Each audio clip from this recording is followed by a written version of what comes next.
श्री विष्णु पुराण चौथा अंश 20वां अध्याय। कुरु के वंश का वर्णन। श्री परशुराम जी बोले, कुरुपुत्र परीक्षित के जन्म में ज्य, श्रुतसेना, उग्रसेना और भीमसेना नामक 4 पुत्र हुए तथा जहु के सुरत नामक 1 पुत्र हुआ।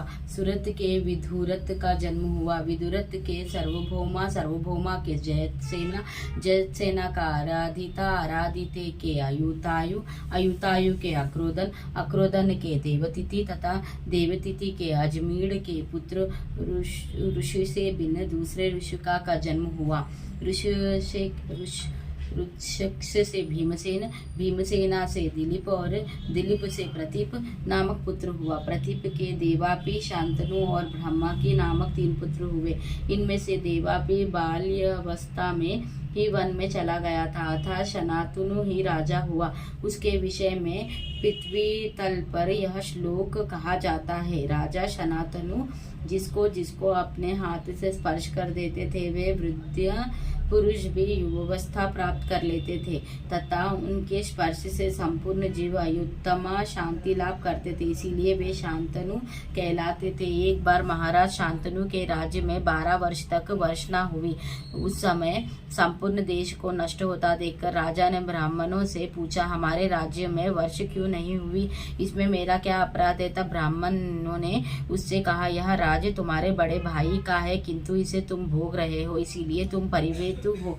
उनके ऐसा कहने पर राजा शांतनु ने उनसे फिर पूछा, तो इस संबंध में मुझे अब क्या करना चाहिए? इस पर वे ब्राह्मण फिर बोले, जब तक तुम्हारा बड़ा भाई देवापी किसी प्रकार पतित ना हो तब तक यह राज्य उसी के योग्य है, अतः तुम इसे उसी को दे डालो, तुम्हारा इससे कोई प्रयोजन नहीं। ब्राह्मणों के ऐसा कहने पर शांतनु के मंत्री अश्मसरी ने वेदवाद के विरुद्ध बोलने वाले तपस्वियों को वन में नियुक्त किया। उन्होंने अतिशय सरलमती राजकुमार देवपी के बुद्धि को वेदवाद के विरुद्ध मार्ग में प्रवृत्त कर दिया। उधर राजा शांतनु ब्राह्मणों के कथा अनुसार दुख और शोक युक्त होकर ब्राह्मणों को आगे कर अपने बड़े भाइयों को राज देने के लिए वन में गए।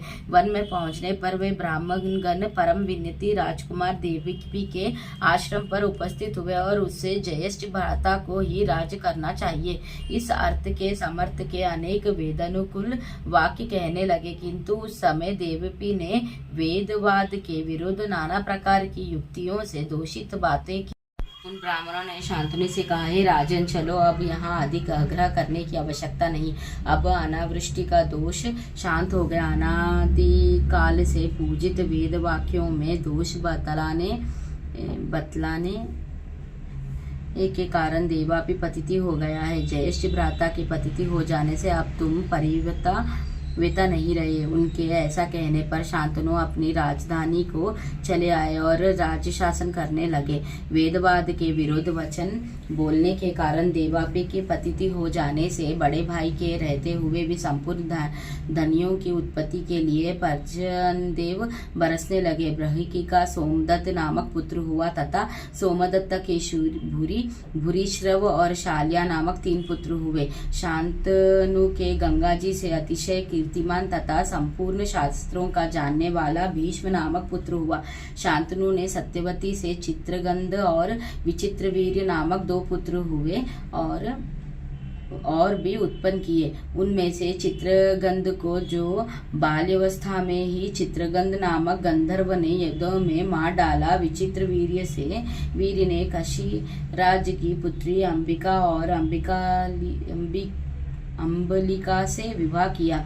उनमें अत्यंत भोगसक्ता रहने के कारण अतिशय खिन्न रहने से वहाँ यक्ष्मा के वशीभूत होकर अकाल ही में मर गया। तदंतर मेरे पुत्र कृष्ण देवयानी ने सत्यवती के नियुक्त करने से माता का वचन टालना उचित न जाना। विचित्र वीर्य की पत्नियों से धृतराष्ट्र और पांडु नामक 2 पुत्र उत्पन्न किए और उनकी भेजी हुई दासी से विदुर नामक 1 पुत्र उत्पन्न किया। धृतराष्ट्र ने भी गंधारी से दुर्योधन और दुःशासन आदि 100 पुत्रों को जन्म दिया। पांडु वन में अखेट करते समय ऋषि के शाप से संतानोत्पाद में असमर्थ हो गए थे, अतः उनकी स्त्री कुंती कुंती से धर्म, वायु और इंद्र ने क्रमश युधिष्ठिर, भीम और अर्जुन नामक 3 पुत्र तथा माद्री से दोनों अश्विनी कुमार ने नकुल और सहदेव नामक 2 पुत्र उत्पन्न किए। इस प्रकार अनेक उनके 5 पुत्र हुए। उन पांचों के द्रौपदी से 5 ही पुत्र हुए। उनमें से युधिष्ठिर से प्रतिविंध्यन, भीमसेना से ऋतुसेना, अर्जुन से ऋतुकीर्ति, नकुल से श्रुतनीक तथा सहदेव से श्रुतकर्मा का जन्म हुआ था।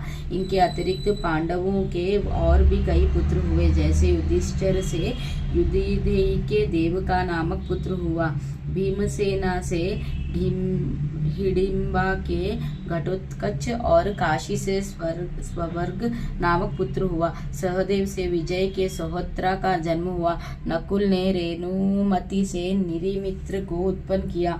अर्जुन के नागकन्या उल्लपी से इरवन नामक पुत्र हुआ।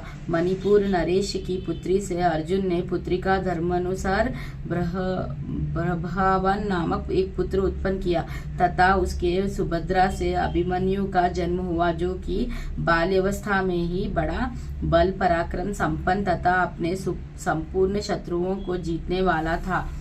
तदंतर कुरुकुल के क्षीण हो जाने पर जो अश्वत्थामा के प्रहार किए हुए ब्रह्मास्त्र द्वारा गर्भ में ही भस्मीभूत हो चुका था, किंतु फिर जिन्होंने अपनी इच्छा से ही माया मानव देह धारण किया है, उन सकल सुरासुर वंदित चरणविंद श्री कृष्णचंद्र के प्रभाव से पुनः जीवित हो गया।